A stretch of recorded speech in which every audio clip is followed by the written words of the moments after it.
Named after Sidney Lanier, a poet and Confederate Army veteran, Lake Lanier in northeast Georgia is a popular weekend destination for millions each year.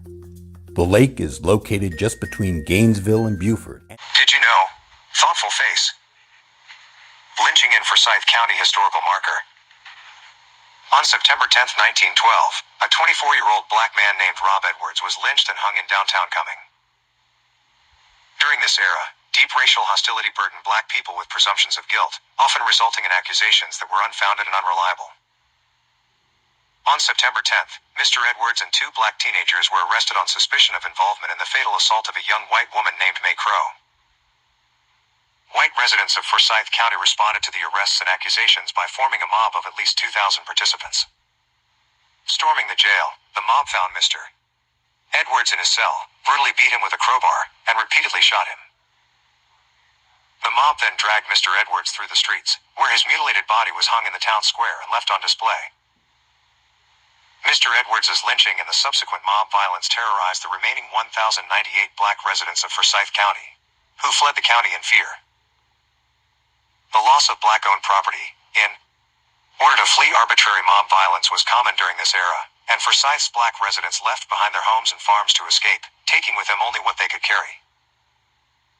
Forsyth County would remain essentially all white until the 1990s. No one was held accountable for Mr. Edwards' lynching or the mass exodus of black residents that followed. Like all victims of racial terror lynchings, Rob Edwards died without due process of law. Community Remembrance Project of Forsyth County documented recorded in year 2020. Rethinking history past, so we won't repeat in the future. A new day is dawning, now that we have awakened from our slumber. Verse 26, and he will lift up an ensign to the nations from far, and will hiss unto them from the end of the earth, and, behold, they shall come with speed swiftly. Verse 27, none shall be weary nor stumble among them, none nor sleep, neither shall the girdle of their loins be loosed, nor the latchet of their shoes be broken. Verse 28, whose arrows are sharp, and all their bows bent, their horses' hoofs shall be counted like flint, and their wheels like a whirlwind. Isaiah 5:26-28 KJV 16:11. Related to Sidney Clopton Lanier, born on February 3, 1842, died on September 7, 1881, was an American musician, poet, and author. He served in the Confederate States Army as a private, worked on a blockade-running ship for which he was imprisoned, resulting in his catching tuberculosis, taught, worked at a hotel where he gave musical performances, was a church organist, and worked as a lawyer. And as a poet he sometimes used dialects. Did you know? Thoughtful face. Sidney Lanier had many monuments, structures, and 2 lakes named after him. Did you know? He became hailed in the South as the poet of the Confederacy. Mind blown. Did you know? Thoughtful face. In 1972, a U.S. postage stamp honored him as an American poet. Thoughtful face. Lake Sidney Lanier is a reservoir in the northern portion of the U.S. state of Georgia. It was created by the completion of Beaufort Dam on the Chattahoochee River in 1956, and is also fed by the waters of the Chastity River. Prior to the groundbreaking of the reservoir in 1950, the town of Oscarville occupied a part of the current location of the lake.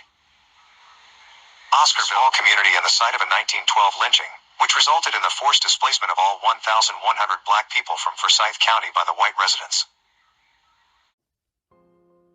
After the rape and beating of Mae Crow, an 18-year-old white woman, on September 8, 1912, an angry mob formed and began tormenting the black residents of Forsyth County, Georgia.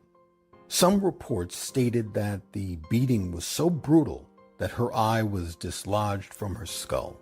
The local papers said that she was beaten and died of her injuries.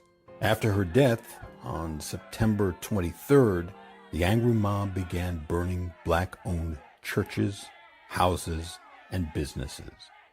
The 2 black men who were accused of her death were tried and hung, all on the same day.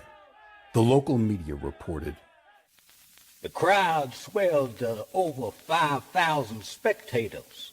They watched in satisfaction as the lifeless bodies of these 2 low-brow gorilla-like Negroes hung there, swinging in the Georgia breeze, like laundry on a clothesline. The black residents comprised about 10% of the population at the time. The current black population is about 4% of the area's population. It is patrolled by the Georgia Department of Natural Resources, GDNR, as well as local law enforcement. The states of Georgia, Alabama, and Florida all have rights to the water of the reservoir, as it feeds rivers going through those areas. The U.S. Army Corps of Engineers has responsibilities to regulate flow for flood control and water use. Thoughtful face. In addition, it has to ensure that water is available to fulfill such federal mandates as under the Endangered Species Act, to support downstream species. The rapid suburbanization of the Atlanta region, in particular, has greatly increased water consumption by private homeowners for lawns and gardens. During droughts of the 21st century, Lake Lanier reached record lows, and regional actions have been needed to reduce area water usage. Mind blown. Following this racial cleansing, Lake Lanier, a man-made lake, was created. The Beaufort Dam was also created and flooded in order to cover up the hidden horror of the county's past.